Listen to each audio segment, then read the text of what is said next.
mengucapkan terima kasih kepada Dewan Guru SDN 190 Bengkulu Utara yang telah meluangkan waktu untuk menghadiri undangan saya pada hari sebelumnya, yaitu saya akan melakukan sosialisasi tentang pemahaman dan penerapan pengalaman budaya positif sebagian dari tugas kami calon guru penggerak angkatan 11 Kabupaten Bengkulu Utara.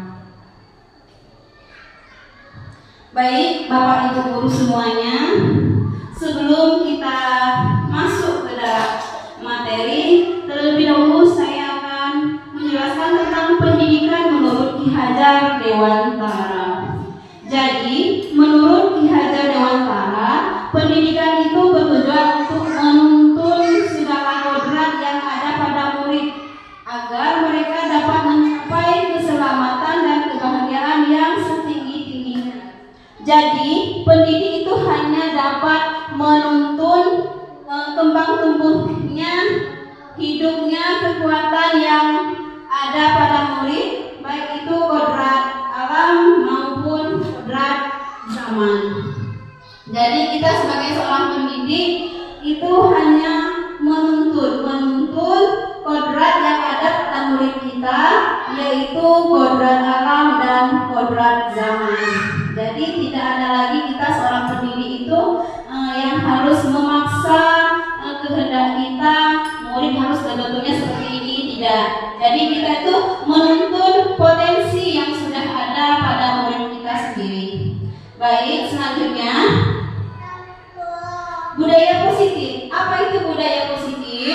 Budaya positif merupakan perwujudan dari nilai-nilai atau keyakinan universal yang diterapkan di sekolah.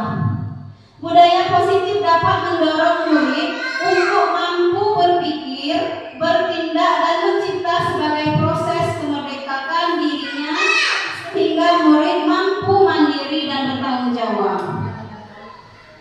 Ya, itu pengertian dari budaya positif. Selanjutnya, konsep inti budaya positif terdiri dari beberapa bagian. 1. Perubahan paradigma belajar. 2. Disiplin positif.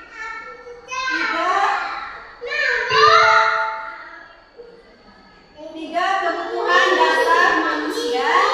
4. Motivasi perilaku manusia. 5. Itu ada 5 posisi kontrol. 6. Keyakinan kelas. Dan 7. Segitiga restitusi.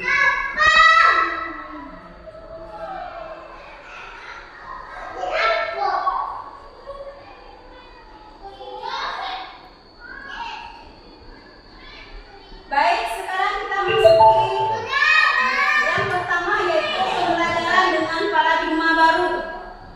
Ya, yang mana pembelajaran dengan paradigma baru merupakan pembelajaran yang dirancang berdasarkan prinsip pembelajaran berdiferensiasi, sehingga para peserta didik belajar sesuai kebutuhannya berdasarkan tahap perkembangan sesuai teori psikologi modern untuk mewujudkan profil pelajar Pancasila.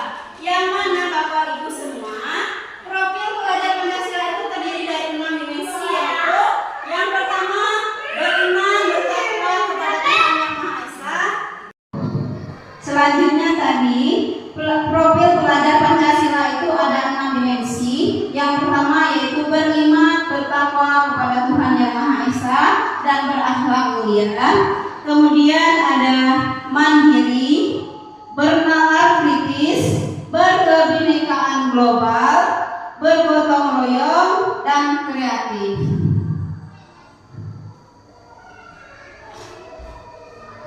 Selanjutnya yaitu disiplin positif. Apa itu yang dimaksud dengan disiplin positif?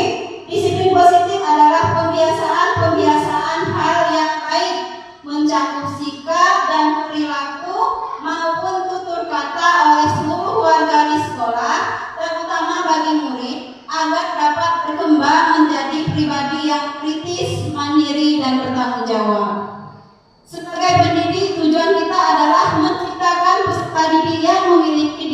disiplin diri sehingga mereka berperilaku mengacu kepada nilai-nilai kebajikan universal dan memiliki motivasi dalam diri menuju perubahan perilaku ke arah yang lebih baik.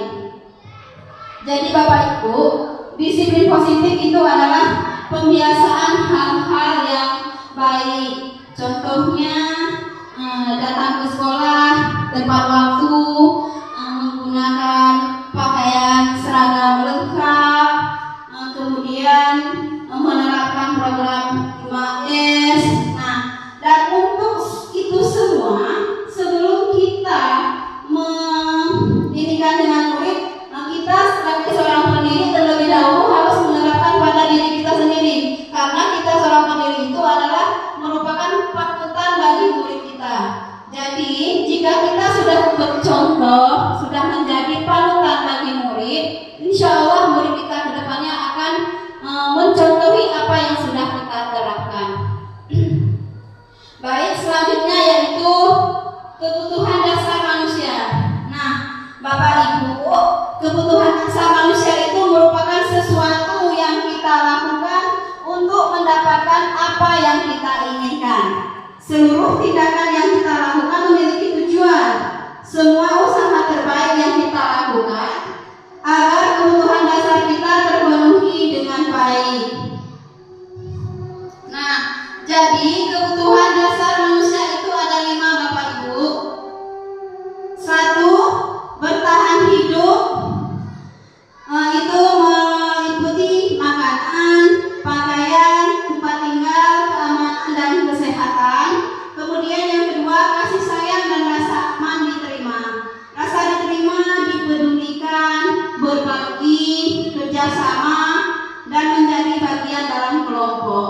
Selanjutnya yaitu penguasaan, yang mana penguasaan itu adalah harga diri, keinginan untuk dianggap, memimpin, berprestasi, diakui dan didengar. Baik, selanjutnya yaitu kebebasan. Kebebasan itu sendiri yaitu mandiri, memiliki pilihan, mencoba hal baru, dan mampu mengendalikan dirinya. Selanjutnya yaitu 5, itu kesenangan. Kesenangan itu meliputi mandiri, memiliki pilihan, mencoba hal baru, dan mampu mengendalikan dirinya. Jadi Bapak Ibu, itu ada 5 kebutuhan dasar manusia. Jadi jika semua itu terpenuhi, insya Allah nanti penerapan budaya positifnya akan afdol terjalani. Selanjutnya yaitu tentang 4, motivasi perilaku manusia. Jadi yang memotivasi atau mendorong perilaku manusia itu ada 3 komponen Bapak Ibu. Yang pertama itu hukuman. Hukuman itu yang mana tidak terencana, tiba-tiba. Misalnya murid melakukan kesalahan, kita sebagai seorang guru langsung memberi hukuman. Nah, itu namanya hukuman. Kemudian murid tidak tahu apa yang akan terjadi. Nah, bersifat satu arah, yang mana hukuman itu kan guru yang menentukan. Nah, jadi dia satu arahnya itu cuma berasal dari gurunya. Kemudian berupa hukuman, berupa hukuman karena yang sudah saya jelaskan tadi, dia bersifatnya satu arah, kemudian terjadinya langsung atau tiba-tiba. Selanjutnya ada konsekuensi. Konsekuensi itu di mana dia sudah terencana atau disepakati sesuai peraturan. Murid tetap dibuat tidak nyaman dengan adanya konsekuensi ini Bapak Ibu. Selanjutnya yaitu sikap guru selalu memonitor murid atau memantau murid. Terus restitusi. Restitusi itu yang mana proses menciptakan kondisi bagi murid untuk memperbaiki kesalahan. Proses kolaboratif yang mengajarkan murid untuk mencari solusi sendiri. Jadi maksudnya proses kolaboratif itu yaitu antara murid dengan gurunya itu akan berdiskusi untuk mencari solusi dari kesalahan yang telah murid itu lakukan. Baik, selanjutnya 5 posisi kontrol guru terhadap murid. Jadi ada 5 posisi kontrol guru Bapak Ibu. Yang pertama itu penghukum, 2 pembuat merasa bersalah, 3 3 teman, 4 pemantau, 5 manajer. Baik, poin ini akan saya bahas satu persatu. Nah, 1 penghukum.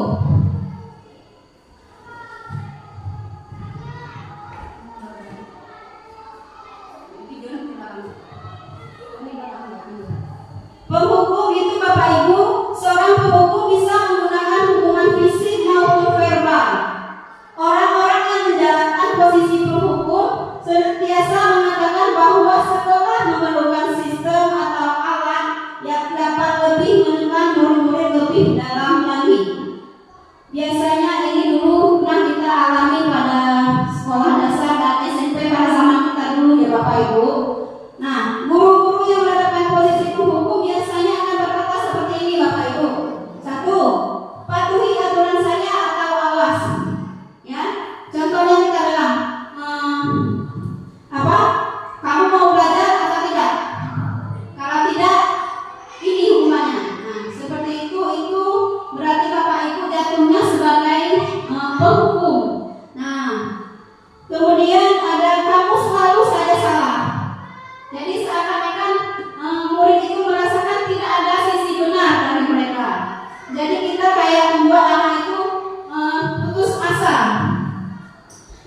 posisi pemantau Bapak Ibu. Selanjutnya yaitu manajer.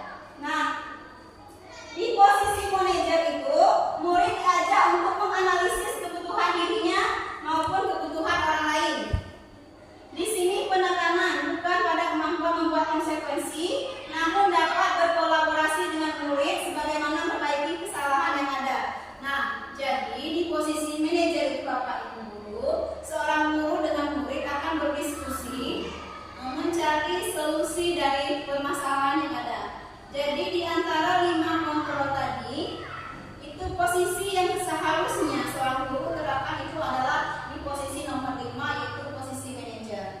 Di mana setiap murid melakukan kesalahan itu adanya kolaborasi atau kerjasama antara guru dan murid untuk mencari solusi dari permasalahan yang dia lakukan.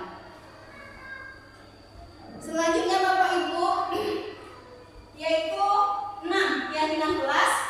Nah, saya rasa Bapak Ibu di sini mungkin sudah ada yang membuat atau paham dengan keyakinan kelas. Jadi Bapak Ibu, keyakinan kelas itu merupakan kesepakatan kelas yang diyakini bersama guru dan murid dengan harapan dapat meningkatkan kedisiplinan murid. Keyakinan kelas berupa pernyataan universal dibuat dalam bentuk positif dan bersifat abstrak. Keyakinan kelas hendaknya tidak terlalu banyak sehingga mudah murid untuk memahami dan mengingat. Semua warga kelas ikut berkontribusi dalam membuat keyakinan kelas. Jadi Bapak Ibu, yang dimaksudkan keyakinan kelas itu adalah biasanya kita lakukan di awal pembelajaran. Itu kita terlebih dahulu berkolaborasi dengan murid kita membentuk keyakinan kelas. Yang mana keyakinan kelas itu nanti murid-murid akan menyampaikan keyakinan kelas seperti apa yang mereka inginkan. Jadi keyakinan kelas itu beda dengan hukuman Bapak Ibu. Kalau keyakinan kelas itu kita guru itu berkolaborasi dengan murid. Tetapi kalau hukuman tadi kita dari gurunya spontan seperti itu, tidak ada kolaborasi dengan murid. Nah, ini Bapak Ibu, kami sudah pernah melakukan membuat keyakinan kelas di kelas 6. Ini ada dokumentasi pada saat kami membentuk keyakinan kelas. Itu seperti yang ada di foto, yang mana murid-murid sedang menulis keyakinan apa yang mereka inginkan. Kalau kemarin kami kebetulan satu murid mereka bebas mau berapa mereka buat keyakinan kelasnya. Nanti kita akan sama-sama memilah atau memilih keyakinan yang sudah dikumpulkan oleh murid-murid kita. Kalau misalnya sudah sepakat, semua muridnya sudah sepakat dan gurunya juga mengiyakan atau sepakat, maka keyakinan kelas itu nantinya akan kita tempelkan di dinding kelas. Seperti kelas 6 itu sudah ada Bapak Ibu keyakinan kelasnya, sudah kami tempelkan di sini. Kemarin sudah kami buat contohnya 1, tidak boleh ke kantin pada saat jam pelajaran berlangsung, tidak boleh keluar pada saat jam pelajaran berlangsung kecuali ada keperluan mendesak, tidak boleh membuang sampah di dalam kelas, yang tiket kelas datang lebih awal, tidak boleh membolos, tidak boleh makan di kelas pada saat jam pelajaran, tidak boleh ribut di dalam kelas, tidak boleh mengajak siswa lain masuk ke kelas. Sebelum mengeluarkan pendapat, mengangkat tangan terlebih dahulu, berpakaian rapi. Nah, jadi itu contoh penerapan keyakinan kelas. Jadi dengan menerapkan keyakinan kelas Bapak Ibu, murid akan lebih merasa bertanggung jawab. Karena yang mana keyakinan kelas itu tersendiri kan berasal dari mereka, keinginan mereka. Jadi mereka nanti merasa seperti punya tanggung jawab. Tetapi kalau misalnya beda ya keyakinan kelas dengan peraturan. Kalau peraturan itu biasanya berasal dari sekolah atau guru. Tetapi kalau keyakinan kelas itu murid dan guru berkolaborasi. Nah, selanjutnya Bapak Ibu, itu ada segitiga restitusi. Segitiga restitusi itu Bapak Ibu kita gunakan di saat untuk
baru.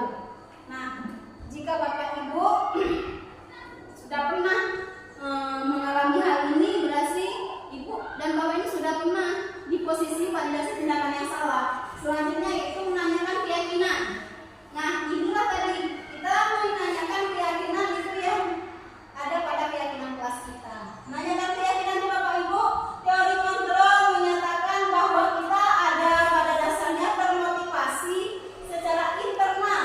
Ketika langkah 1 dan langkah 2 tadi sudah dijalani, sudah sukses dilakukan, maka anak akan siap untuk dihubungkan dengan nilai-nilai yang dia percaya dan berpindah menjadi orang yang dia inginkan. Penting menanyakan ke anak tentang kehidupan ke depan mereka yang diinginkan. Ketika mereka sudah menemukan gambaran masa depannya, guru dapat membantu mereka untuk tetap fokus pada gambarannya. Melalui segitiga restitusi, kita dapat mewujudkan murid yang merdeka, Bapak Ibu. Mereka mampu menyelesaikan masalah dengan motivasi internal dan bertanggung jawab terhadap pilihannya. Jadi, harapan saya setelah saya melakukan sosialisasi ini, nanti Bapak Ibu boleh mencoba, dan seandainya nanti ada hal-hal yang masih belum paham atau ingin diketahui, boleh kita akan berdiskusi. Ini contoh kalimat yang digunakan pada posisi ketiga tadi, Bapak Ibu. Apa yang kita percaya sebagai kelas atau keluarga. Nah, jadi kita mengaitkan dengan keyakinan kelas kita. Apa nilai-nilai umum yang kita telah sepakati? Apa bayangan kita tentang kelas yang ideal? Kamu mau jadi orang yang seperti apa? Nah, itu contoh kalimat yang digunakan. Nah, Bapak Ibu, saya kemarin sudah mencoba menerapkan segitiga restitusi di kelas 6.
Bapak Ibu, itu ada contoh saya menerapkan segitiga restitusi.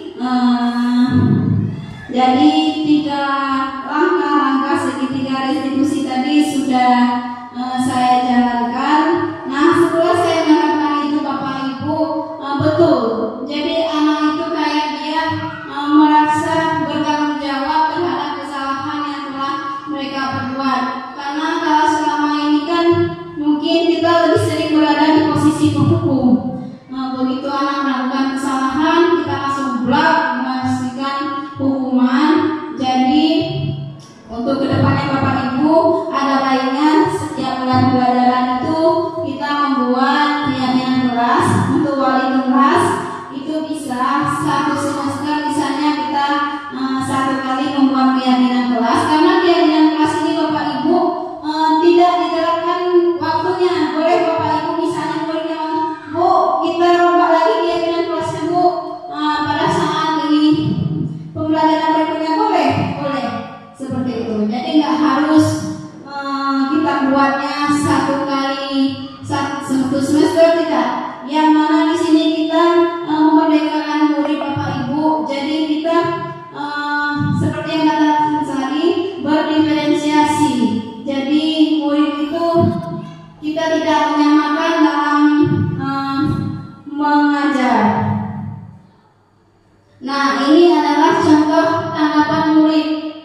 Ini setelah saya tadi lakukan segitiga restitusi.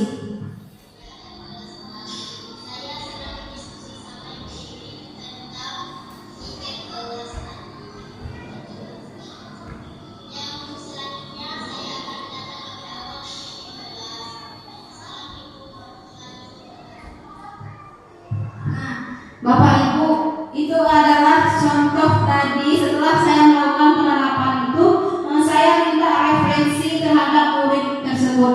Jadi dia tidak akan mengulangi kesalahan tersebut katanya, dan dia akan bertanggung jawab atas kesalahan yang telah dia buat. Jadi dari itu semua kami sudah berkolaborasi. Jadi untuk sama-sama mencari solusi terhadap permasalahan murid tersebut. Jadi Bapak Ibu, mungkin itu saja sosialisasi dari saya. Selanjutnya kita masuk ke sesi tanya jawab. Mungkin Bapak Ibu di sini ada yang mau bertanya lebih rinci, boleh? Bagaimana Bapak Ibu? Mungkin masih bingung, masih mengganjal tadi di bagian ini. Saya kasih kesempatan. Bagaimana Bapak Ibu? Apa semuanya sudah ada yang nyangkut? Iya. Jadi kalau misalnya sudah tidak ada pertanyaan, mungkin tidak semua, mungkin beberapa sudah tersaring. Harapan kita sama-sama ke depannya, apa yang telah saya sosialisasi ini tentang penerapan budaya positif bisa kita jalankan di SDN 190 Bengkulu Utara. Bukan begitu Bapak Ibu Guru? Iya. Baik. Terima kasih atas partisipasinya. Sekali lagi terima kasih atas waktu kesempatannya Bapak Ibu yang telah hadir dalam ruangan kelas 6 ini mengikuti kegiatan sosialisasi saya yang merupakan bagian dari tugas saya dalam mengikuti pendidikan guru penggerak. Akhir kata saya ucapkan wabillahi taufiq wal hidayah. Wassalamualaikum warahmatullahi wabarakatuh.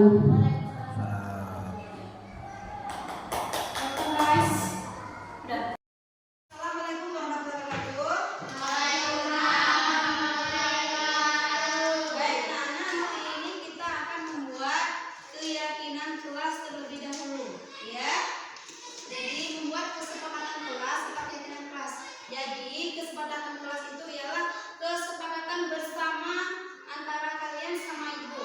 Jadi nanti kamu satu murid akan menulis satu keyakinan di depan.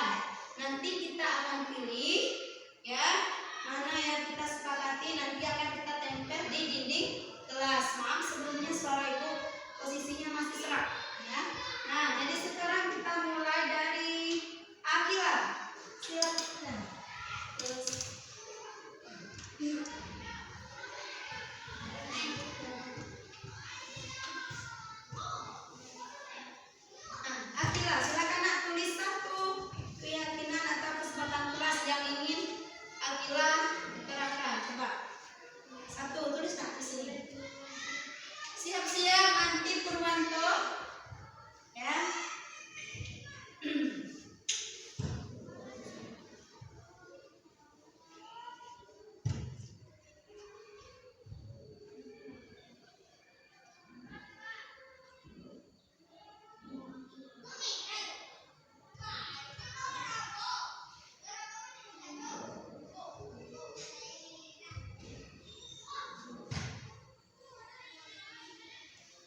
bukan saja, tetapi ini harus dijalankan dan dipertanggungjawabkan ya. Karena ini bersama-sama. Kesepakatan kelas itu kita bersama-sama membentuk. Jadi juga itu harus bersama-sama kita terapkan dan bertanggung.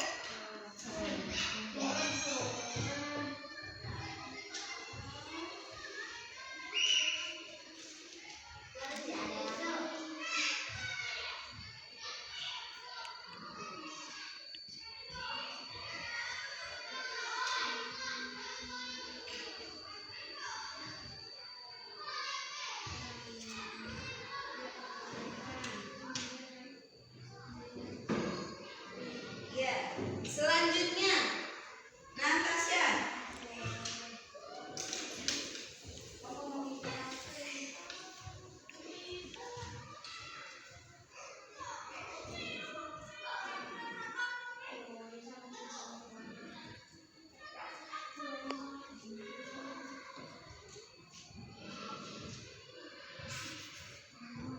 Tidak boleh nyebut jam pelajaran. Oke. Selanjutnya Fitri.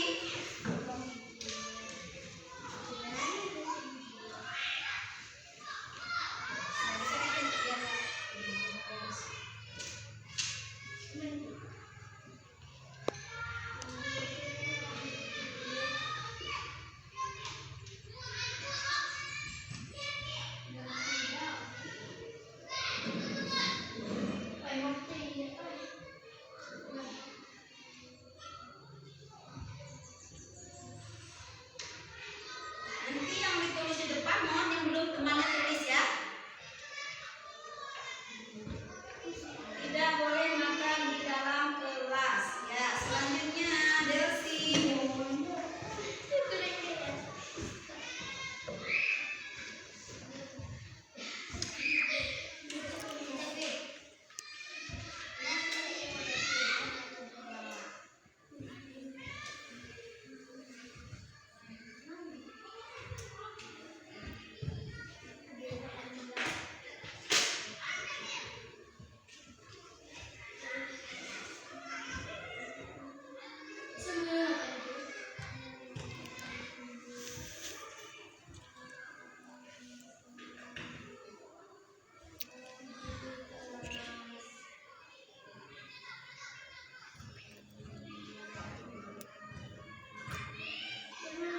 Tidak boleh membuang sampah di dalam kelas.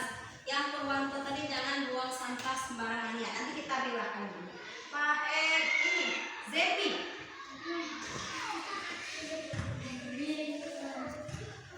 Siap-siap habisin Fadil ya. Fadil, David, terus terakhir Andra.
Ya bukan. Tidak boleh buang sampah dalam kelas punya siapa? Ya Dersi ya. Ini ada dua. Jangan buang sampah sembarangan. Tidak boleh membuang sampah di dalam kelas. Ini intinya sama, cuman kalimatnya kita lebih ini kan lagi rincikan lagi. Jadi gimana bagus kalimatnya? Tidak boleh membuang sampah sembarangan. Bagaimana seperti itu? Setuju? Ya. Tidak boleh membuang sampah sembarangan.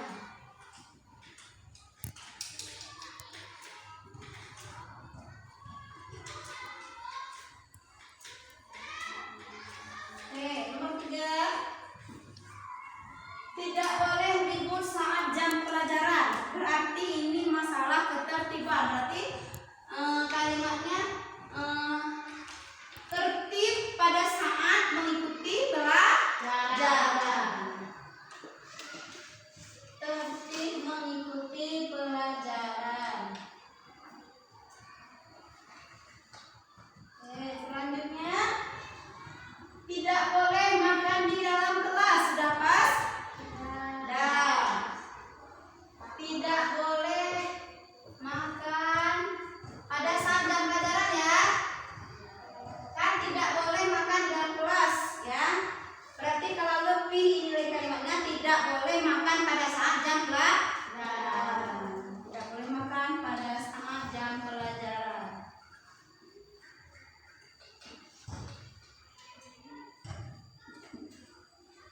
Terus tidak boleh buang sampah tadi sudah. Siapa yang piket harus datang lebih awal. Jadi kalimat efektifnya itu yang piket harus datang lebih awal. Yang piket datang lebih awal. Oke. Nomor 6. Siapa yang tidak boleh membolos. Setuju? Tidak boleh membolos.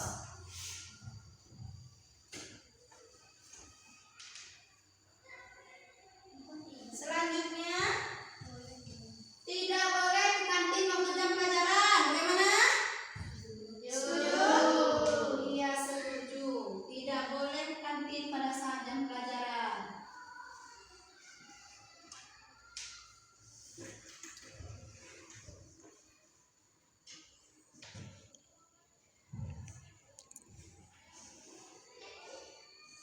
Selanjutnya,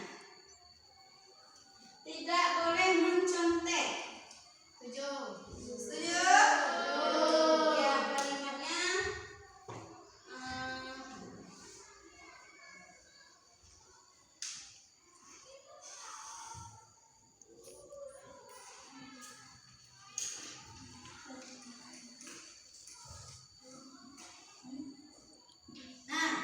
jadi ini keyakinan kita kelas 6 sudah kita buat ya, sama-sama kita sepakati. Nah, dari kesepakatan kelas yang telah kalian bikin itu kira-kira sudah sepakat atau belum? Sepakat. Berarti kalau sudah sepakat, siap dijalani dan siap bertanggung jawab. Ya, siap? Siap. Baik. Kalau semuanya sudah siap, sudah setuju, nanti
Guru SD Negeri 190 Bengkulu Utara.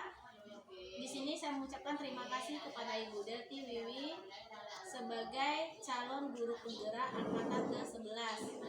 Di sini kami merasa sangat bersyukur dengan adanya guru penggerak, karena dengan adanya guru penggerak di SDN 190 Bengkulu Utara, kami merasa bersemangat dan banyak hal-hal positif yang kami pelajari.